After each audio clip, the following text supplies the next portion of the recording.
Pertama sekali, bersatu saman bersatu. Sogokan dan ugutan datang dari Datuk Botak dan bekas Supul Anwar. Siapa? Mastura serah bukti kaitkan Lim Guan Eng dengan Chin Peng. Dari mana sumber dia? Kita akan tengok. Isu Arab Wan Saiful versus Teo Ning Ching. Kenapa Muhyiddin tolak dipecat parti sebagai lawan parti, dan Zuraidah mohon maaf kepada Saifuddin. Menarik tuan-tuan. So kalau hujung nanti kita cerita berkenaan dengan dua perkara besar, iaitu siapa botak dan juga setiausaha politik yang dikatakan menyogok dan juga mengugut itu. Jadi kita ulas hujung nanti. Tapi sebelum itu berita tempatan, berita-berita berkaitan dengan keadaan ekonomi dan juga kerajaan semasa.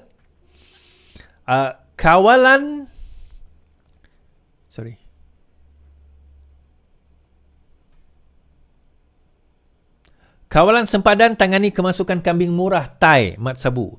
Kementerian Pertanian dan Ketajaman Makanan akan bekerjasama dengan pihak berkuasa kawalan sempadan untuk meningkatkan kawalan bagi menangani isu kemasukan kambing murah dari Thailand. Menterinya Datuk Seri Muhammad Sabu berkata selain mengganggu pasaran tempatan, kemasukan kambing itu juga diragui dari aspek kesihatan kerana tidak mematuhi pemantauan dan pemeriksaan oleh Jabatan Perkhidmatan Veterina. Kenapa kambing dari Thailand begitu murah? Antara sebabnya ia kambing lepas, iaitu tidak dijaga. Maknanya kita tidak tahu sama ada berpenyakit atau tidak. Masuk pula tidak melalui pemeriksaan JPV. Untuk itu kita akan minta pihak berkuasa di sepadan untuk bertindak termasuk mengadakan pemeriksaan lebih kerap bagi menangani isu ini.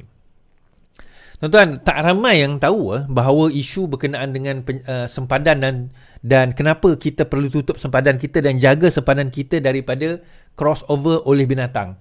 Adik saya baru-baru ni dia nak hantar kucing daripada kucing dia, pusat kucing dia daripada Kuching ke KL. Dia kata kos untuk hantar kucing dia daripada Kuching ke KL, tempat dia tinggal, kos dia lebih kurang RM1,500. So bila ditanya kenapa mahal sangat, rupanya dia ada melalui kuarantin, kemudian pemeriksaan, kemudian dia ada proses dia, tuan-tuan. Kenapa? Now, salah satu benda, kalau tuan-tuan ingat foot and mouth disease,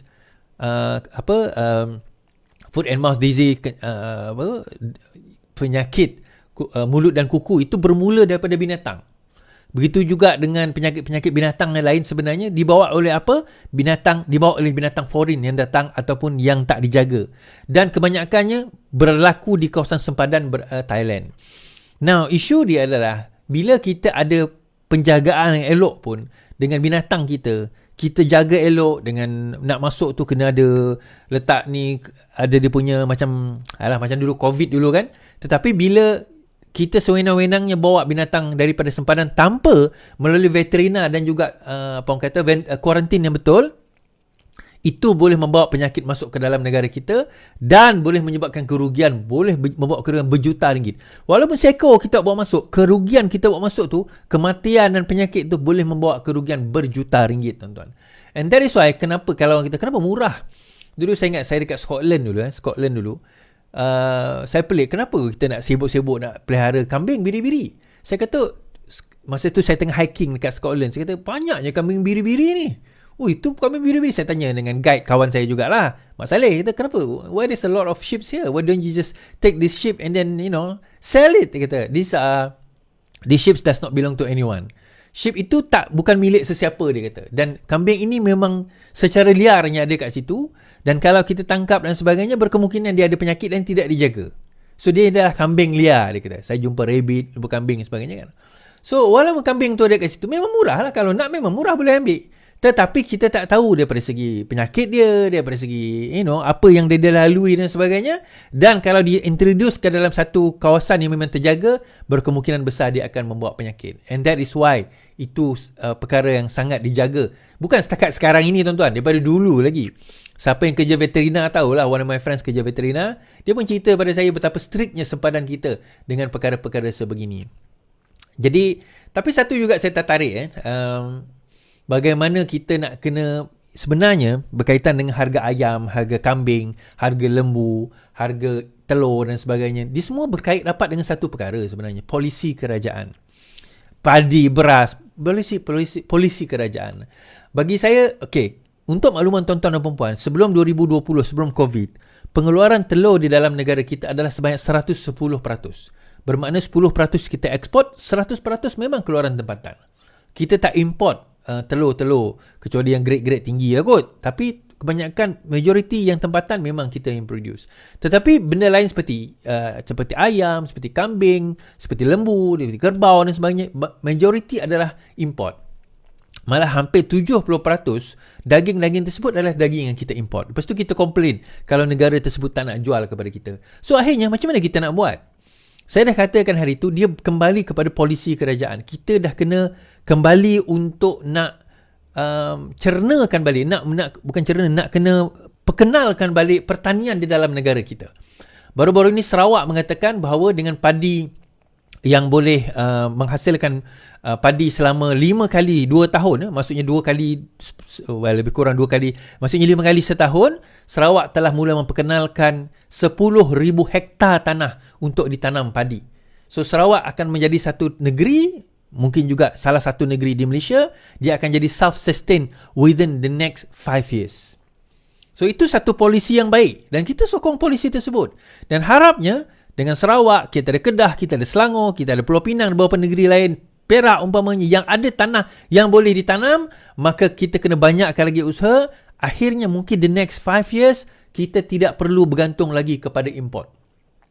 Sama ada daripada segi beras kita, sama ada daripada segi ayam kita, sama ada daripada segi lembu kita, kita dah kena move towards itu. Dan macam saya kata hari itu, adalah lebih baik kalau kita dah mula perkenalkan kembali Universiti Putra Malaysia itu jadi Universiti Pertanian Malaysia balik. Kan? Tuan-tuan yang umur saya mungkin pernah kenal UPM itu sebagai Universiti Pertanian Malaysia. Sebelum ditukar kepada Putra Malaysia. So now, saya rasa mungkin, apa orang kata, tuan-tuan kita dah boleh bagi tahu kepada kerajaan sekarang ini, it's about time. Kita kena perkenalkan balik Universiti Pertanian Malaysia kembali. Alright? Baik. Cerita Akta Hasutan. Hanya 19 kes dituduh bawah Akta Hasutan. Bukti kerajaan tak sewenang. Kementerian Dalam Negeri memaklumkan hanya 19 kes dituduh di bawah Akta Hasutan 1948 sejak 2010 sehingga September lalu. Salah satunya saya punya kes lah. Timbalan Menteri Dalam Negeri Syamsul Anwar Nasarah berkata, secara keseluruhan sebanyak 960 buah kes dibuka di bawah akta itu dalam tempoh sama, sekaligus membuktikan kerajaan telus dan tidak mengambil tindakan sewenang-wenangnya. Tindakan diambil berdasarkan undang-undang sedia ada yang mana menunjukkan kita telus dan bertanggungjawab.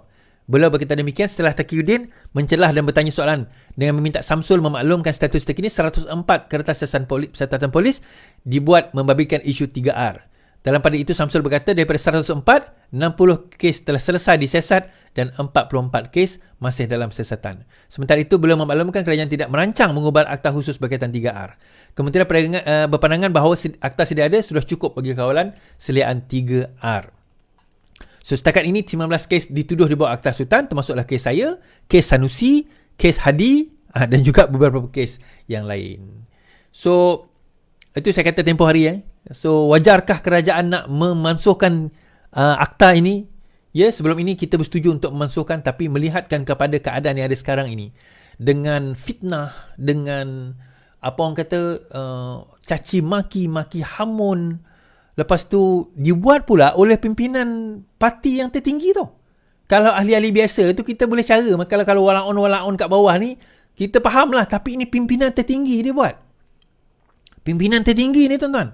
Jadi daripada keadaan itu, kita rasa sebenarnya bagi saya wajar. Teruskan. Sebenarnya ini ceritalah. Kalau sekiranya Akta Hasutan itu dimansuhkan, dan kenapa pembangkang nak sangat Akta Hasutan itu dimansuhkan? Kalau Akta Hasutan dimansuhkan tuan-tuan, saya lepas kes.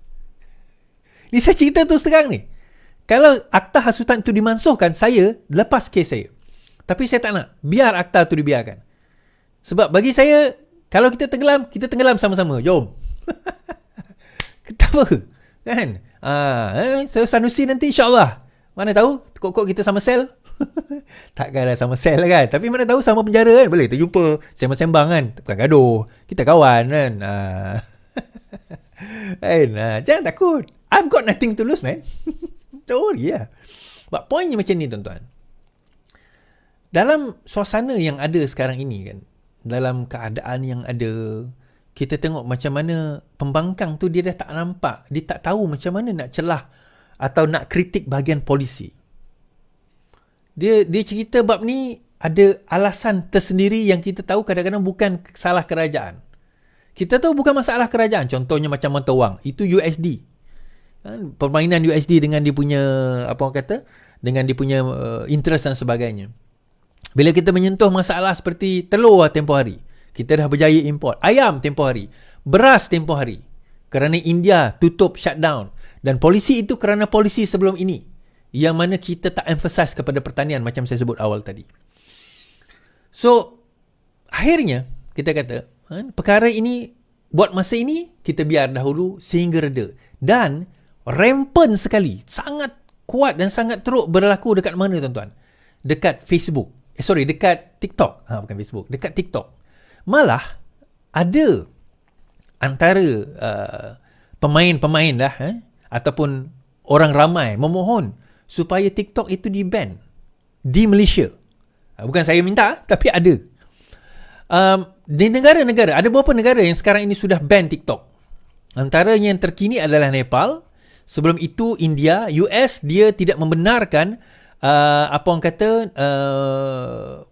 penjawat awamnya menggunakan TikTok kerana mereka katakan bahawa TikTok ini boleh menjejas, terutama apabila melibatkan data. Kan? So melibatkan data. So India ban TikTok in 2020, Nepal ban Chinese app TikTok. Ramai yang sekarang ini sudah mula. Kalau kita tengok senarai yang saya bawa di dalam senarai ini, ada banyak negara lain yang telah mula ban TikTok ini. Dekat bawah ni selalu saya tunjuk. Tak boleh nak. Kalau kita tengok Afghanistan, Australia, Belgium, Canada, Denmark, European Union, India, Latvia, Netherlands, New Zealand, Norway, Pakistan, Taiwan, UK, US dia untuk apa orang kata government servant. Sama ke UK pun untuk government servant. Mereka tidak dibenarkan menggunakan TikTok. Kerana salah satu faktor yang paling besar sebenarnya adalah data. Banyak data-data kita telah dikompromi, dikatakan. Dikompromi. Yang disebabkan dari itu, kenapa antara sebab TikTok menjadi satu apa orang kata, satu platform yang mungkin akan di-ban. Tuan-tuan, kita kena faham satu perkara. Kalau sekiranya TikTok, Meta, YouTube sebagainya tak nak di-ban, simple. Abide by the country's rule. Kalau dia sign dokumen dan sign persetujuan dia untuk abide by the rules, tak ada masalah. Tapi jangan terkejut. Kita pun faham bagaimana kadang-kadang ada setengah-setengah apps ni dia tak nak terlibat, tak nak mengikut regulation yang ada. So akhirnya kesan dia terpaksa kena ban. So kalau kena ban, masalah dia tuan-tuan, masalah dia orang. Okey. Itulah, kalau boleh janganlah.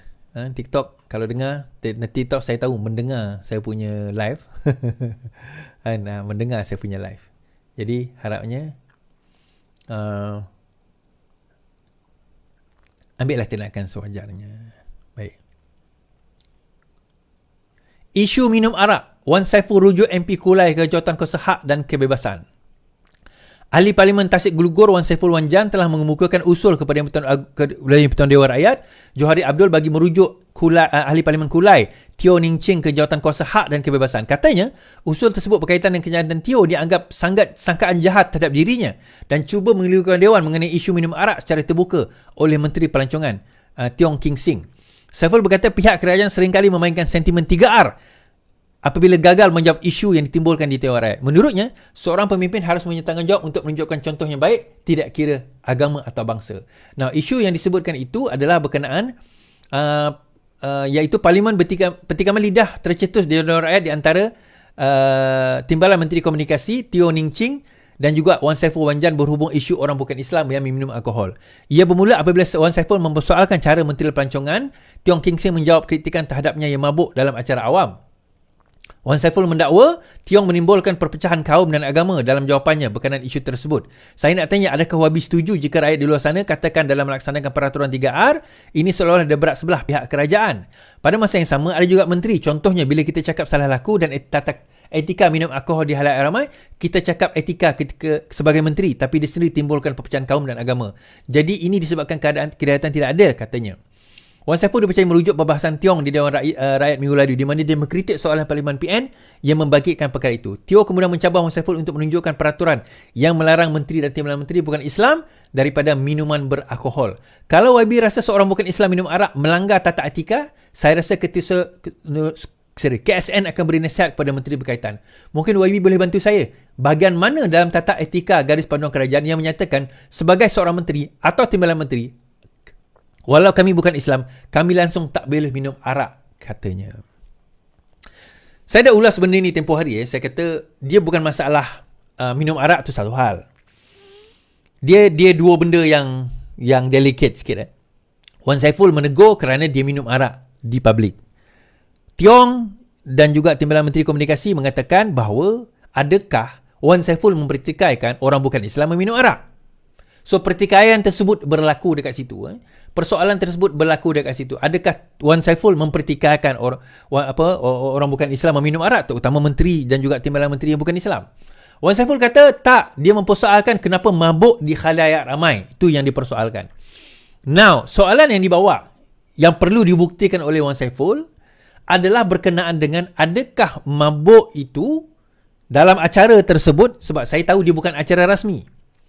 Dia adalah kalau tak silap saya, Wan Saiful boleh bawa benda ni ke jawatan kuasa yang dirujuk tadi tu berkenaan bahawa dia adalah satu satu program rasmi. Setahu saya dia bukan program rasmi. Dia satu tanglung something, pesta tanglung ke pada malam di Pelangai pada waktu itu. So kalau sekiranya dia acara rasmi dalam satu kapasiti rasmi, ya, dia satu kesalahan. Tetapi kalau di luar daripada kapasiti rasmi, maka bukan. Adakah dia satu kesalahan atau tidak? Saya tak kata bukan. Maka itu tujuan Wan Saiful kena rujuk. Bukan setakat kena rujuk Timbalan Menteri Komunikasi tersebut. Saya rasa terujuk sekali Tiong ni ke dalam jawatan kuasa disiplin tersebut berkenaan dengan isu ini. Sebab kalau sekiranya ding dong dekat dalam dewan saja, dia setakat dekat situ sajalah, dia tak ke mana. Sebab itu yang pertama. Yang kedua, macam saya kata tadi, tak ada isu lain ke Wan Saiful? Tak ada isu lain ke nak bawaan? Kan? Sampaikan isu itu pun nak jadi bawa dah. Isu Tiong ni mabuk nak jadi bawa. Kita kenal Tiong ni dah lama. Kita orang tak kat Sarawak ni tak pernah bangkitkan benda tu pun. Bukan sebab apa? Sebab kita tahu dia memang macam tu. Bukan satu, kita tak kata betul, kita tak juga tak kata salah. Dan itu dia cara meraihkan orang dan itu kaedah dia. Selagi dia tidak melanggar undang-undang, itu cara dia. Kami tak menghalang, kami tak marah pun, itu dah kaedah dia. Dan itu saya kata, kalau dia menyalahi undang-undang, maka tugas Wan Saiful untuk merujuk kepada polis, merujuk kepada lembaga yang mengawal disiplin berkenaan dengan ahli parlimen dan menteri ini. So saya rasa itu adalah satu perkara yang sangat crucial kalau sekiranya hendak dibawa. Okay? So Wan Saiful, tugas anda untuk melakukan perkara tersebut lah. Alright. Habis kat situ. Okay. Tadi saya dah pergi mahkamah tadi, tuan-tuan. Rupanya ada kes Najib juga berlangsung dalam mahkamah tu. Right. Najib pilih jawab soalan berkaitan ubah wang haram di mahkamah, kata pegawai penyiasat. Pegawai penyiasat dalam kes soalan MDB membaikkan Najib Razak memberitahu Mahkamah Tinggi bahawa bekas Perdana Menteri memilih menjawab soalan mengenai tuduhan pengubalan wang haram dihadapinya di mahkamah kerana polis hanya merakam kenyataan setelah beliau didakwa. For Wimin daripada Jabatan Siasatan Jenayah Komersial berkata, beliau mengambil kenyataan Najib pada 3 Oktober, kira-kira 2 minggu selepas Najib dibawa ke mahkamah untuk dituduh. Fook berkata beliau menyoal Najib sebanyak 75 soalan, termasuk 21 tuduhan pengubalan wang haram. Tetapi Najib memberitahu bahawa beliau hanya akan menjawab soalan itu di mahkamah. Peguam Syafiq Abdullah kemudian bertanya kepada Fook untuk mengesahkan sama ada Najib menyebut bahawa dia memilih untuk menjawab tersebut di mahkamah. Dengan berkata ini bertentangan dengan prinsip undang-undang bagi beliau menjawab soalan setelah didakwa. Saksi menjawab, ya. Beliau, Najib berhak untuk menggunakan haknya untuk jawab di mahkamah soal Syafi'i. Fook bersetuju dengan cadangan tersebut. Syafi'i kemudian menyoal pegawai polis sama ada beliau menerima arahan dari pihak atasan untuk bertanya kepada Najib mengenai tuduhan pengubalan wang haram. Fook memberitahu mahkamah bahawa tidak ada arahan seperti itu. Sebagai pegawai penyiasat, saya punya tanggungjawab untuk bertanya soalan-soalan tersebut walaupun beliau sudah didakwa. Fook juga berkata bahawa dana wang MDB telah diubah wang haram di seluruh dunia dengan sebahagian daripada wang itu dipindah ke Malaysia dalam akaun M-Bank yang berakhir dengan digit 694. Fook juga berkata dana wang MDB diseleweng di seluruh dunia. Katanya hasil haram dari akaun 694 kemudian dipindah ke pelbagai entiti, parti politik dan individu. Okey. Dalam kes yang sama juga tuan-tuan, itu teknikal lah. Dalam kes yang sama tadi, Datuk Seri Saifuddin Nasution menyatakan berkenaan kes Azilah. Azilah sekarang ini sebagai banduan akhir berada di penjara Sungai Buloh sedang menunggu hukuman gantung. So bila ditanya tentang kes Azilah, macam saya kata malam tadi, sekarang ini dia memohon proses pengampunan diraja, pengampunan diraja, tetapi dalam masa yang sama, untuk makluman tuan-tuan dan puan-puan, selama lebih 1,000 ahli banduan akhir sedang menunggu hukuman gantung berpeluang sekarang ini untuk pergi kembali ke mahkamah dan melihat kes itu kembali. Kenapa? Sebab terdapat perubahan undang-undang berkaitan dengan hukuman mati mandatori. Sebelum ini, akta-akta yang berkaitan mati mandatori seperti bunuh, dadah 32B akta dadah berbahaya dan juga sewaktu dengannya. Sebelum ini, ayat yang digunakan adalah mandatori. Maksudnya, cukup syarat di dalam akta tersebut, tak ada hukuman pilihan melainkan mati. Itu maksud mandatori. So, setelah perkataan itu dibuang, bermakna hukuman mati itu masih ada. Cuma perkataan mandatori itu tak ada. So, dia bergantung kepada budi bicara hakim. Maka 1,000 lebih kes tersebut boleh dibawa balik masuk ke mahkamah, bukan dibicarakan. Dia dibicara kepada fakta tak boleh dah. Tetapi diminta dibicarakan kepada hukuman.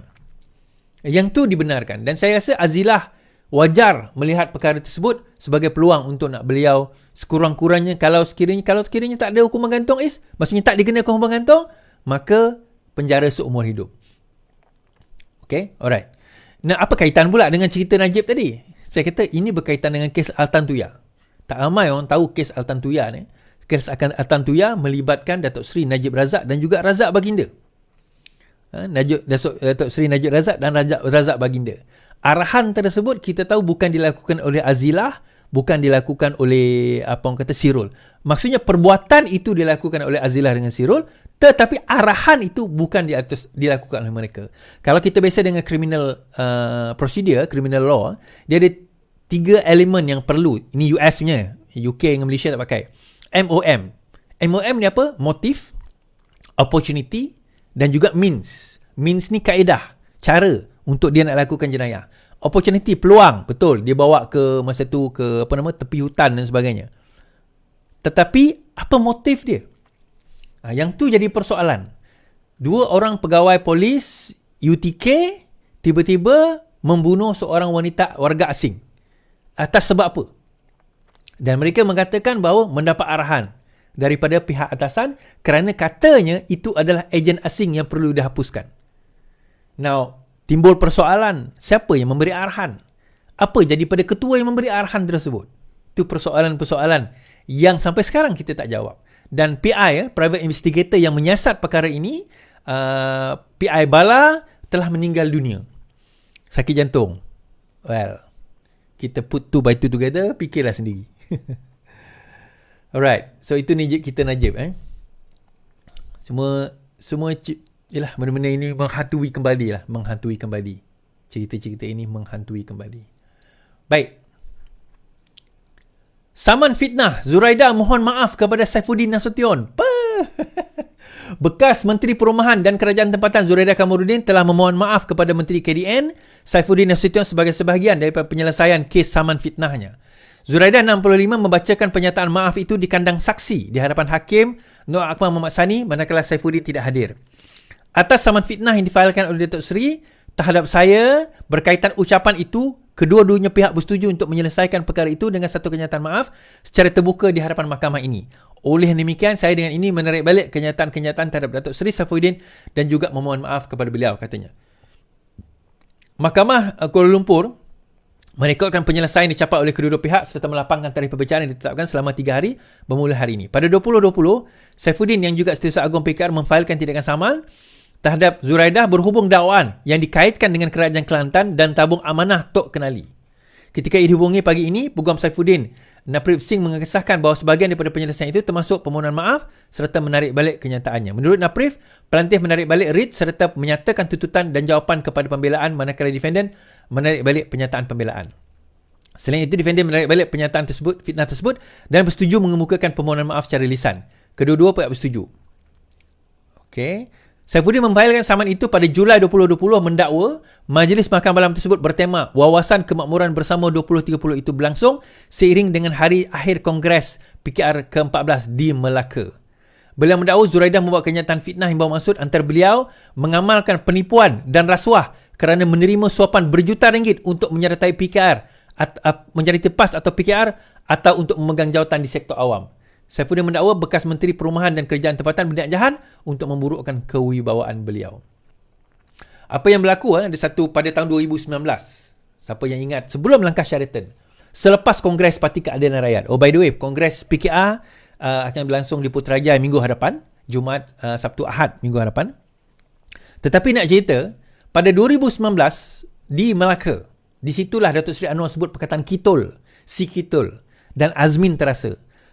Kongres tersebut, geng-geng kartel ini ada buat satu kongres lain di Hotel Renaissance.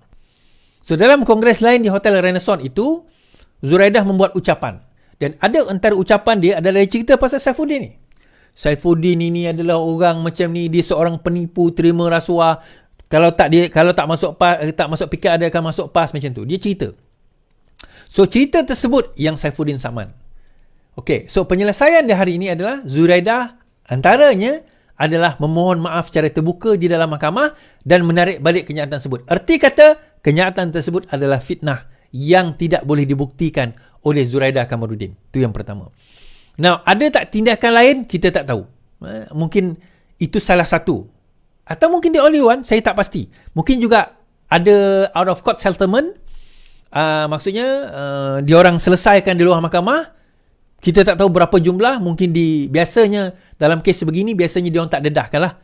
Mungkin ada jumlah.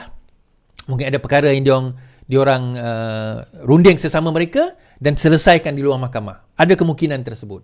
So kalau itu, saya kita tak pelik dan kita tak rasa ralak lah. Sebab kita kata bahawa sekarang ini sudah terbukti perkara itu adalah fitnah semata-mata. Perkara yang dinyatakan oleh Zuraidah, oleh oleh Azmin sewaktu Renaissance, ucapan di Renaissance. Mungkin ramai yang tak tahu, ucapan di Renaissance itulah yang menyebabkan jap.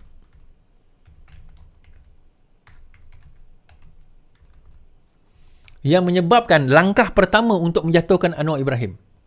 Langkah pertama untuk menjatuhkan Anwar Ibrahim adalah ucapan sewaktu di Renaissance tersebut. Saya tunjukkan sedikit lah ucapan tersebut. Saya tak ambil semua. Saya tunjukkan sedikit. Saya amat bersyukur kerana pada 4 April 1999 saya berada di dalam dewan ini sebagai wanita wajah kita Zuraidah Kamaruddin berada di dalam dewan ini. Saudara Siva Rasa Rasia berada di dalam dewan. Siva Rasa tak lompat lepas tu. Datuk Kamarul Baharin berada di dalam dewan ini. Dan saya percaya ramai lagi yang berada di dalam dewan ini. Claim any credit sebab parti ini dibina oleh saudara-saudari. Okay. Ini ucapan beliau. Saya takkan go panjang. Dia 40 minit. Tapi ucapan yang Zuraidah bawa tu, ini ucapan dia.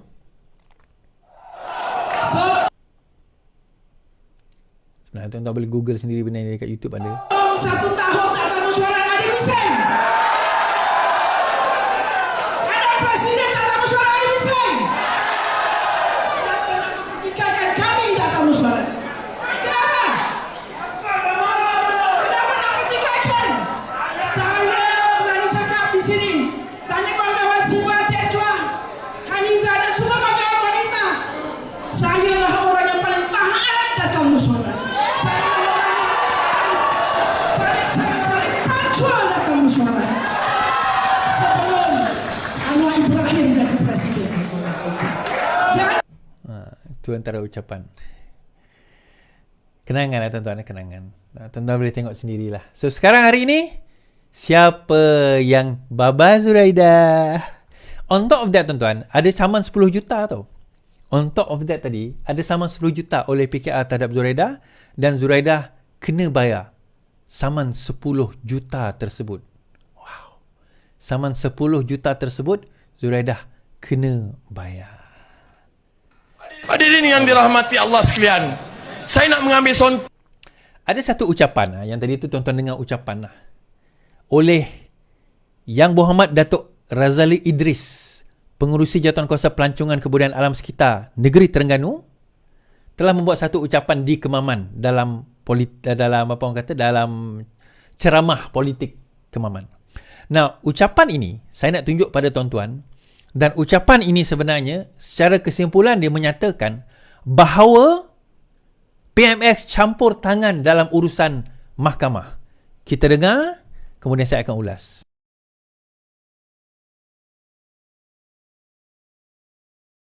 Contoh satu saja keterlibatan kerajaan dalam pemerintahan negara kita.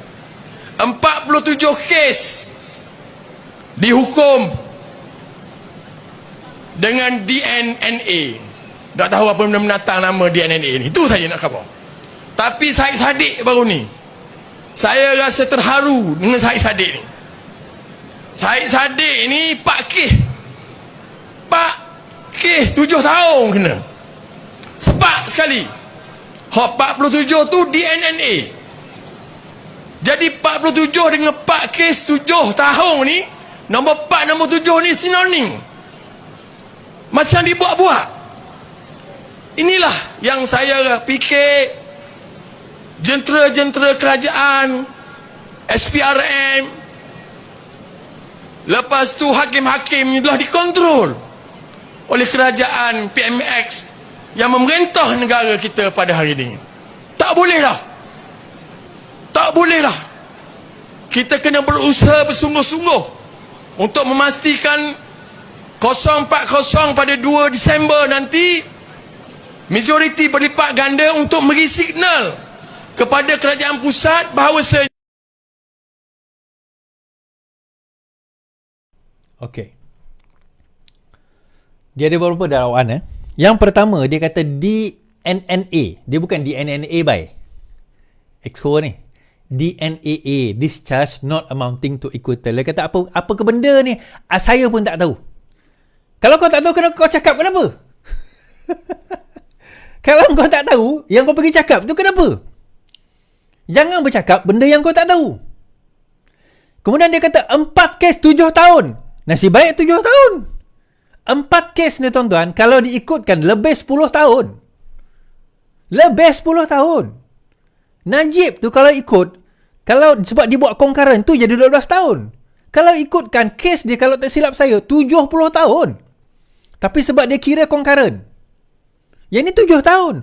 Sebab dia dikenakan sebatan. Ini satu hal lagi. Sebatan tu bukan tiba-tiba hakim kata kita penjara dan sebat mana dia datang sebat? Tak, saya suka-suka nak sebat. Sebatan, hakim hanya boleh menjatuhkan hukuman ke atas apa yang sudah ada di dalam undang-undang. Kalau undang-undang tu kata ada sebatan, kena sebatan lah. Kalau undang-undang tu kata tak ada sebatan, tak adalah sebatan. Ini saya baca ada seorang kenyataan, tak siapa dah, kononnya belajar law dekat UIA, tapi takkan belajar law ke UIA tak faham. Dia kata kenapa ada sebatan? Kenapa? Bukannya dia merogol. Dia kata rogol lah. Tetapi undang-undang kalau dia kata ada sebatan, adalah sebatan. Tak ada kena mengena dengan rogol pun. Kalau sebatan, tetap sebatan. Rasuah adalah satu perkara yang ada sebatan. Untuk makluman tuan-tuan dan puan. Kalau dia kata taklah, sepatutnya zina dengan rogol, habis tu arak ada sebatan tu macam mana? Arak pun ada sebatan, tapi bukan melalui civil, syariah. Pun ada sebatan. Apa logiknya kat situ? Itu undang-undang. Itu yang pertama. Dia kata 47 menunjukkan bahawa kerajaan campur tangan. Saya tanya juga pada Adun, 40 kes Zahid dibebaskan sewaktu korang berkuasa. Adakah pada masa itu kamu mengaku bahawa kamu campur tangan? Yang ni 47, yang tu 40. Beza 7 je. Dia kena DAA, Discharge Amounting to Acquittal, pada tahun 2022. Sebab tu kamu menjadi kerajaan, pada waktu itu Zahid bebas 40 kes. Adakah kamu mengatakan kamu mencampur tangan pada waktu itu? So, satu persoalan kan? Dia macam ni lah tuan-tuan. Be objektif. Jadi disebab itu kita kenalah mempertahankan apa orang kata parlimen ini. Apa kena? Tuan-tuan, kalau betul campur tangan seperti mana dakwaan, nyatakan bagaimana campur tangan itu berlaku. Lihat kes itu secara jelas. Saya nak bagi tahu mudah saja. Syed Saddiq ambil duit daripada parti dia. Parti itu orang lain punya, bukan dia punya. Dia ambil duit, masuk akaun dia sendiri. Zahid, yayasan itu dia punya. Dia pengurusinya. Dia owner kepada yayasan. Bukan kerajaan punya, bukan apa orang kata parti dia punya. Dia punya. Dia ambil, bukan dia ambil masuk poket dia sendiri. Dia buat pinjaman. Semua pertuduhan tersebut berkaitan dengan legitimate business. Tetapi kenapa dia kena tuduh Ais? Itu persoalan dia. Sebab itu saya kata, the devils is in the detail. Tengok detail kes. Even kes pembebasan Zahid, 40 kes VLN, visa luar negara, VLN, saya tengok kes tersebut dan saya kata, ya, dia wajar dibebaskan. Sedangkan pada waktu itu, PN yang memerintah. Adakah saya kata, tengok kerajaan telah campur tangan dalam urusan, kerajaan ada campur tangan di dalam mahkamah. Saya tengok fakta kes dan saya kata, 40 kes wajar dia dibebaskan kerana bukti tak cukup. Bukan saya kata dia tak buat. Saya kata bukan saya kata dia tak buat. Dan bukan saya kata dia buat. Cuma di dalam pembuktian tak cukup. Siasatan dibuat secara tergesa-gesa, pertuduhan dibuat secara tergesa-gesa, chain of evidence putus, 40 kes dibebaskan sewaktu PN berkuasa, itu saya kata wajar. Saya bukan macam geng-geng DNA pun tak tahu. Tak apa kebendanya. Kan? Apa kebendanya. So, siapa yang bercakap tadi tuan-tuan? Inilah ni Mamat ni. Kan? Exco ni tuan-tuan. Exco. Tapi kita nak pelik apa Exco? Itu Exco DNAA dia tak tahu. Yang ni doktor. Doktor mana? Dr. Siti Mastura. Konspirasi keluarga DIP. Mastura serah bahan merujukan pada polis. Ahli Parlimen Kepala Batas Siti Mastura menyerahkan bahan rujukan kepada pihak polis berhubung dakwaannya mengenai hubungan keluarga dalam parti DAP hari ini. Bagaimanapun peguamnya Ahmad Amzar berkata pihak mereka menyerahkan kepada pihak polis untuk menentukan sama ada bukti tersebut sahih atau sebaliknya. Kita ada beberapa bahan rujukan yang kita kumpul dan serah kepada pihak polis. Sama ada relevan atau tidak, sahih atau tidak, kita serah kepada pihak polis, katanya. Okay? Right. Saya ulas ni dulu. Kesahihan atau tidak dokumen tersebut, ini jenayah, bawa ke mahkamah sivil sebab Lim Guan Eng akan saman. Dia macam ni.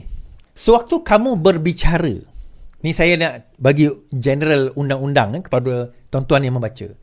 Sewaktu anda berbicara tentang satu perkara, kalau anda membuat the statement of fact, satu kenyataan berfakta, seolah-olah anda mengatakan itulah faktanya. Sedangkan tidak, maka anda boleh kena saman di atas perkara tersebut. Tetapi kalau anda menyatakan opinion, pendapat, contoh, saya ambil keratan akhbar ini, saya baca keratan akhbar ini, saya kata sumbernya daripada Malaysia Kini, akhbar ini Malaysia daripada Malaysia Kini, yang dia Siti ini telah menyerahkan dokumen itu kepada polis. So saya baca kat sini, kemudian saya buat ulasan, saya kata bahawa bukti tersebut tidak cukup sekadar pergi kepada polis, nanti bawa bukti tersebut ke mahkamah. So, boleh tak dijadikan bukti tersebut sebagai hujah untuk dia mengelak supaya dia kena saman? Jawapan mudahnya tak boleh. Kerana apa? Sebab sewaktu dia membaca artikel tersebut, waktu dia berucap, dia tidak mengatakan ini sumber saya. Dan dia tidak mengatakan saya tidak tahu betul atau tidak. Kalau dia kata itu, saya tidak tahu betul atau tidak, ada kemungkinan boleh lepas. Tetapi dia bercakap, membaca dengan penuh confident, mengatakan, tengok, ni siapa? Dia sepupu kepada siapa? Siapa dia? Komunis. Jadi daripada situ, itu sudah jadi satu penyataan secara fakta. Seolah-olah anda yakin dan benar dengan fakta tersebut. Jadi kalau ya, maka bawa ke mahkamah. Dekat mahkamah nanti, anda tak boleh kata, entah saya tak tahu. Saya tak pasti sama ada fakta itu benar atau tidak. Kalau kau kata macam tu, mampus. Habis korang. Kan? Habis. Kalah kes. Kalah kes, tuan-tuan. Boleh tak dia bawa dokumen itu? Dokumen itu dari mana, Is? Kan saya kata, dokumen itu diwujudkan oleh Saitro Barisan Nasional.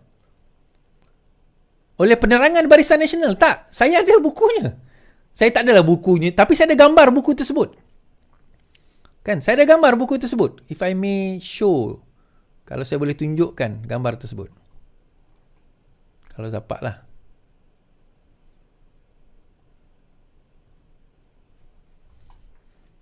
Oh, saya tak boleh.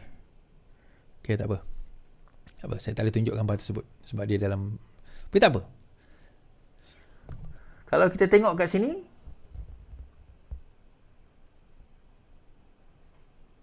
Komunikasi Barisan Nasional, BNCOMS. Silsilah Keluarga Chin Peng, pengasas KPM. Saya rasa buku ni ditulis pada tahun 2019. Siapa yang percaya dan main benda ni, tuan-tuan? PAS. Dia ambil daripada buku itu dan dia baca. So, kalau dia percaya buku itu sebagai benar, maka dia kena buktikan di mahkamah bahawa sumber dia PhD. Orang buat PhD ni tahu, tuan-tuan. Dia faham bagaimana nak buat citation. Macam mana nak ambil, orang kata apa, yalah, citation. Macam mana nak buat, apa kata, sumber. Macam mana nak quote sumber. Kesahihan dan sebagainya. So, dia tahu. Tetapi, yang menariknya, so, PAS kata apa? Yang ni. PAS kata apa? Kita baca. Bukan tidak pertahan Siti Mastura. Tidak cukup masa. Ada. Tak cukup masa. PAS beralasan tidak mempertahankan Ahli Parlimen Kepala Batas Dr. Siti Mastura Muhammad atas dakwaan Lim Guan Eng mempunyai hubungan kekeluargaan dengan pembina komunis Chin Peng kerana tidak mempunyai cukup masa sebelum pengurusi DAP itu mengambil tindakan undang-undang. Bercakap kepada utusan Malaysia, Ketua Penerangan PAS, Ahmad Fadil berkata dalam tempoh 2 hari dianggap terlalu singkat bagi PAS. Terlalu singkat bagi PAS. Now, kita... Macam mana tu? Kalau dokumen tersebut, dakwaan tersebut benar, perlu ambil masa 2 hari kan nak pertahankan? Berapa hari? 3 hari? 4 hari? Seminggu? Seminggu baru boleh buat kenyataan. Biasanya PAS ni paling laju keluar kenyataan. Keluar dalil. Tapi tiba-tiba 2 hari senyap, tuan-tuan. Tak ada dalil, tak ada kenyataan. Even paling kurang pun, apa kata PAS mengatakan bahawa kami pihak PAS memohon maaf bagi pihak Dr. Siti Mastura di atas kenyataan tersebut kerana beliau telah terkhilaf mengambil daripada sumber yang tidak diketahui. Cukuplah. Tapi dalam tempoh 2 hari, langsung tidak ada pimpinan PAS yang membuat kenyataan. Malah yang buat kenyataan tadi siapa, tuan-tuan? Ketua Pemuda. Level Ketua Pemuda je buat kenyataan. Itu pun kenyataan dia apa? Kita orang tak sempat lah. Baik. Kau fitnah dulu, lepas tu tak sempat kan? Fitnah dulu. Yang penting fitnah dulu, baru minta maaf. Ajaran Islam mana yang kau bawa ni sebenarnya? Ajaran Islam mana yang kau orang bawa ni, aku nak tanya. Fitnah dulu. Kan? Ajaran Islam mana? Dan benar kata Amanah, saya baca. Saya baca kenyataan daripada Amanah. Sekejap.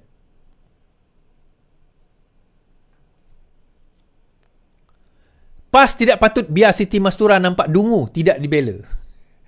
PAS tidak sepatutnya membiarkan Ahli Parlimen Kepala Batas Datuk Siti Mastura kelihatan dungu dengan hanya berdiam diri berhubung dakwaannya. Pengurusi DAP Lim Guan Eng mempunyai hubungan kekeluargaan dengan Chin Peng. Exco Pemuda Amanah Azhar Rahman berkata, sejak ucapan Mastura mengaitkan Guan Eng dengan Chin Peng itulah, tiada pemimpin PAS membelanya. Ini yang saya sebut tadi.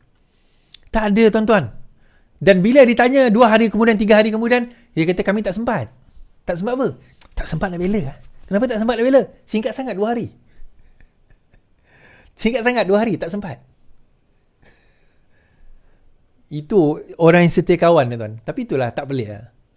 Kalau kawan sendiri pun dia boleh tikam belakang, kawan sendiri pun dia boleh tembak, alah. Setakat yang ni teruk under the bus lah. Engkau punya salah, engkau bela lah sendiri, engkau jawablah sendiri. Kami berlepas diri. Seolah-olah macam tu lah bunyinya. Okey, cerita panas malam ni, tuan-tuan. Lepas beralih sokongan, 3 MP pindah kerusi Dewan Rakyat. 3 daripada 4 ahli parlimen yang baru-baru ini beralih sokongan untuk menyokong PM telah berpindah tempat duduk dalam Dewan Rakyat. Mereka kini duduk di bahagian belakang kerusi Ahli Parlimen Buang Syed Saddiq untuk rekod. Muda sebelum ini menarik balik sokongan kepada kerajaan pada September. 3 Ahli Parlimen Bersatu dipindah ke belakang Wai Min Buang, kata Ahli Parlimen Bangi Syahrizan Johan dalam catatan di X. Dia turut melampirkan gambar plat nama Ahli Parlimen berkenaan iaitu Labuan, Jeli dan Gua Musang. Bersatu sebelum ini menggantung Labuan dan juga Kuala Kangsar. Ahli Parlimen Gua Musang dan juga Ahli Parlimen Jeli dirujuk kepada Jawatan Kuasa Lembaga Disiplin. Tindakan ke atas keempat mereka hadir setelah menyatakan sokongan kepada Anwar Ibrahim. Pada masa ini, Ketua Kuala Kangsar masih di kerusi yang sama. Saya rasa sebab dia tak hadir kot. Sampai sekarang dia tak hadir. Saya tak sure. I might be wrong on this. Now, so mereka dah beralih tempat kerusi, tuan-tuan. Beralih tempat duduk. Isunya yang dibangkitkan oleh Bersatu, dia tak puas hati. Dia kata tak puas hati. Sebab apa? Ada loophole di dalam hantar Akta Anti Lompat Parti ni. Ini adalah loophole yang tidak patut ada. Dan ini adalah salah kerajaan. Tak, yang buat akta tu kamu. Dia macam ni, ada 2 klausa yang saya cerita semalam. Diperkenalkan, diminta untuk diletakkan, iaitu barang siapa yang menyokong ahli, maksudnya yang menyokong bukan daripada maksudnya yang bukan menyokong polisi parti dia, yang pertama, atau dipecat, maka dikira lompat parti. So Muhyiddin kata tak nak. Kita tak nak perkataan dipecat tu, sebab dia kata saya pun dipecat. Kalau macam tu, habislah saya. Saya dikira sebagai lompat parti. So pada masa itu dia bukan Perdana Menteri dah pada waktu itu, tetapi dia tak bersetuju dan akhirnya klausa berkenaan dengan perkara tersebut dibuang. Klausa dipecat dan juga klausa menyatakan sokongan walaupun sedangkan dia tak keluar parti, dibuang sebagai lompat parti, jadi tidak dikira lompat parti. Salah siapa? Senjata makan tuan, salah diri sendirilah. Muhyiddin rujuk pemecatan UMNO ketika bantah anti lompat parti. Presiden Bersatu Muhyiddin adalah punca klausa anti lompat parti yang menyebabkan ahli parlimen hilang kelayakan sekiranya mereka dipecat oleh parti masing-masing, dedah Anthony Locke. Locke berkata Muhyiddin membantah klausa itu sambil merujuk kepada pemecatannya sendiri daripada UMNO. Dia dipecat daripada UMNO kerana dia kata dia lawan UMNO dan lawan MDB. Dalam kes dia kata kalau dia dipecat daripada parti dan perlu mengusung kerusi, tak adil bagi dirinya, kata Locke. Dia berkata mesej kepada Muhyiddin itu telah disampaikan oleh Setiausaha Agung Bersatu Hamzah Zainuddin semasa perbincangan kerangka Undang-Undang Anti Lompat Parti 2022.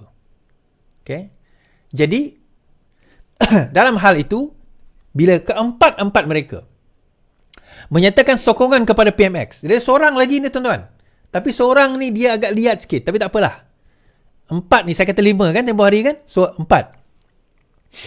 So bila 4 ni menyatakan sokongan kepada PMX, tetapi mereka mengatakan mereka tak keluar daripada parti. Kalau parti pecat mereka, menurut Akta Anti Lompat Parti yang baru, tidak dikira sebagai telah hilang jawatan ataupun lompat parti. Menurut Akta. Maka daripada itu, maka mereka sudah bebas untuk memilih menyokong sesiapa saja. And that is why kenapa mereka digantung. Dan bukannya dibuang parti. Kalau dibuang parti, kerja mereka lagi senang. Dan inilah loophole yang dia dok marah sekarang ini. Isunya, 2-3 hari ni kita dok menganjing dia orang, kita kata, padan muka. Itu salah ke orang sendiri. Akhirnya senjata makan tuan, tuan-tuan. Senjata makan tuan. Now, cerita menarik. Wan Faizal hari ini mendedahkan. Menarik cerita ini, tuan. Ini semua kerja Farhash dan Datuk Botak, dakwa Wan Faizal. Ketua Pemuda Armada Bersatu Wan Faizal Wan Ahmad Kamal hari ini mendakwa terdapat 2 individu yang bertanggungjawab menarik sokongan wakil pembangkang. Menurut Wan Faizal, dia adalah Datuk Botak dan juga bekas Setiausaha Politik Anwar Farhash Wafa Salvador. Jelas bahawa terdapat langkah terancang oleh Perdana Menteri dan kepimpinan Kerajaan Perpaduan untuk menyogok dan memberi suapan melalui janji-janji bantuan keuangan kepada ahli Parlimen Bersatu bagi kawasan mereka. Terdapat juga satu video menunjukkan identiti seorang Datuk Botak yang memainkan peranan untuk menyokong dan mengugut ahli Parlimen Pembangkang untuk menyokong Perdana Menteri, katanya. Malaysia kini tidak mendedahkan nama Datuk Botak buat masa ini sementara menunggu maklum balasnya. Wan Faizal yang juga ahli Parlimen Macang berkata video berkenaan usaha menarik sokongan wakil pembangkang boleh dilihat melalui perkongsian di laman sosial Facebook dan TikTok. Video tersebut menjelaskan peranan bekas Setiausaha Politik Farhash dalam perkara itu. Video itu juga telah tular di Facebook, TikTok dan SPRM seharusnya tahu dan mengambil tindakan. Baik. dalam masa yang sama, dakwaan sogok MP Farhash mahu lapor polis saman Wan Faizal. Bekas Tuan Politik Anwar Farhash mahu mengambil tindakan undang-undang terhadap Wan Faizal setelah mendakwa dia bertanggungjawab menarik sokongan wakil rakyat pembangkang kepada Perdana Menteri. Farhash dalam satu kenyataan menafikan sekeras-kerasnya tuduhan berkenaan yang disifat sebagai fitnah dan berniat jahat. Disebabkan oleh kenyataan dan tuduhan fitnah yang dilontarkan terhadap saya akan buat satu laporan polis dan tindakan tersebut lanjut diambil oleh pihak berkuasa terhadap Wan Faizal. Saya juga mereservekan hak saya dan membatalkan tutuan saman saya terhadap Wan Faizal, katanya. Okey. So, dalam masa yang sama, Datuk Botak tu siapa, tuan-tuan? Dia Datuk Botak ni, saya tahu siapa. Orang dalam PKR pun ramai, majoriti akan tahu siapa dia. Kalau saya tunjuk macam ni, dia orang akan tahu. Itu je lah clue yang saya boleh bagikan. Tetapi saya boleh katakan macam ni. Pertemuan itu ada. Berkemungkinan ada, bukan ada. Saya tak kata jamin ada. Pertemuan itu berkemungkinan ada. Perjumpaan itu berkemungkinan ada. Yelah, logik lah. Dia orang ahli parlimen. Kita duduk kat parlimen. Berjumpa macam hari itulah saya jumpa Syahidan Kasim. Saya terjumpa apa orang kata Ahmad Mazlan. Saya terjumpa siapa nama dia? Syed Saddiq. Saya terjumpa Willy Mongin. Saya terjumpa Ali Biju. Kita terjumpa. Bila kita jumpa, kita tegur, kita borak, kita sembang. Dan tak mustahil kalau sekiranya yang dikatakan Datuk Botak dan juga Farhash tadi tu terjumpa, berbincang, duduk, minum, sembang. Berkemungkinan ada. Dan kita negara demokrasi, buat apa nak gaduh? Kita bukannya berperang. Kita lainan politik je. Tetapi persoalan utama, adakah pertemuan tersebut membawa kepada rundingan, ugutan, tawaran, rasuah, sogokan? Itu yang kena dibuktikan. Bukan masalah mereka bertemu. Kalau tengok dekat Facebook mereka bertemu, tengok dekat Twitter mereka bertemu, tengok dekat TikTok mereka bertemu. Iya, kita tak nafikan. Gambar saya bertemu dengan Syed Saddiq pun ada dalam Facebook. Kan? Contoh, tak adalah saya ni orang penting. Tak. Maksudnya ada. Tapi apa makna dia? Sekadar kita jumpa ambil gambar. Ada CCTV menunjukkan mereka berjumpa. Iyalah. Mereka berjumpa. So, adakah salah perjumpaan tersebut? Ada tak rakaman? Ada tak tawaran? Ada tak sogokan? Ada tak benda yang dikatakan, diucapkan tu ada ke tidak? Tidak cukup sekadar pertemuan untuk menyatakan bahawa mereka telah disogok oleh si fulan dan si fulan. Now, tuan-tuan tahu siapa yang akhirnya terasa hati? Tuan-tuan tahu siapa yang terasa hati bila dia orang kata dia orang disogok? Empat orang tu akan terasa hati. Keempat-empat itu akan terasa hati. Dia kata, teruk sangat ke kami ni? Teruk sangat ke kami ni? Sampai orang kata kami ni, maruah kami ni dijual sebegitu rupa. So akhirnya MP Labuan bersuara. Mana bukti kami disogok? MP Labuan mahu saman penfitnah. Habislah. Ahli Parlimen Labuan Datuk Suhaili Abdul Rahman akan mengambil tindakan saman terhadap pihak yang memfitnah beliau menerima sogokan atas tindakan yang menyokong kerajaan. Suhaili menegaskan bahawa beliau tidak akan mengkhianati atau meninggalkan Bersatu. Saya tidak tinggalkan parti, jadi saya tidak khianat. Saya juga ingin menyatakan di sini bahawa ada fitnah dilontarkan kami berempat yang kami ini menerima sogokan 4 hingga 6 juta. Saya akan membawa perkara ini ke mahkamah dan saman individu-individu yang membuat kenyataan fitnah baru-baru ini. Saya akan minta anda buktikan mana bukti kami disogok. Kalau tidak, saya akan saman malu, kata beliau. Saya pendekkan cerita kepada Suhaili lah. Satu, Hamzah Zainuddin. Kedua, Wan Faizal tadi. Ketiga, Muhyiddin Yassin. Ni geng-geng dia. Kita pendekkan cerita. Kat situ. Tuan-tuan, dia macam ni lah tuan-tuan. Kita kena faham satu perkara. Mereka sangat desperate. Tu saya kata tadi tu. Kalau sekiranya mereka ni 4 orang ni disogok, diugut. Bukan disogok, diugut. Kenapa mereka digantung? Kita fikir logik tu sajalah. Kalau mereka diugut, kenapa mereka digantung? Sepatutnya Bersatu ni bersama dengan kepimpinan dan juga kawan-kawan mereka yang telah diugut ini untuk kita sama menentang siapa yang berjaya yang mengugut mereka.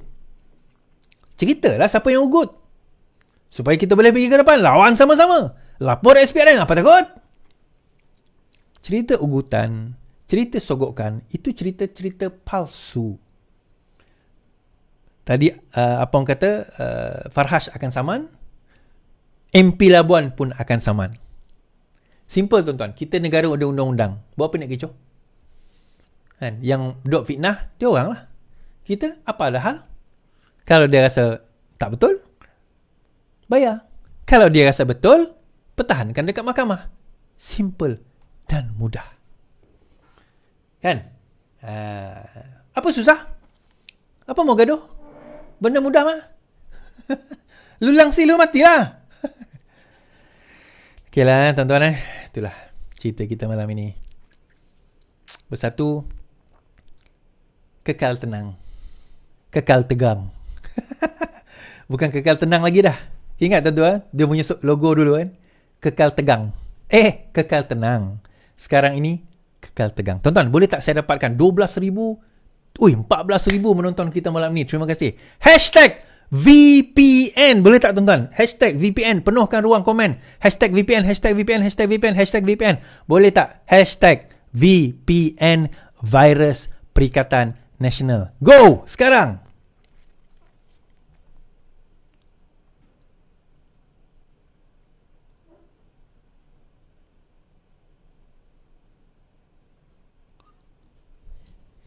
Ya, terima kasih.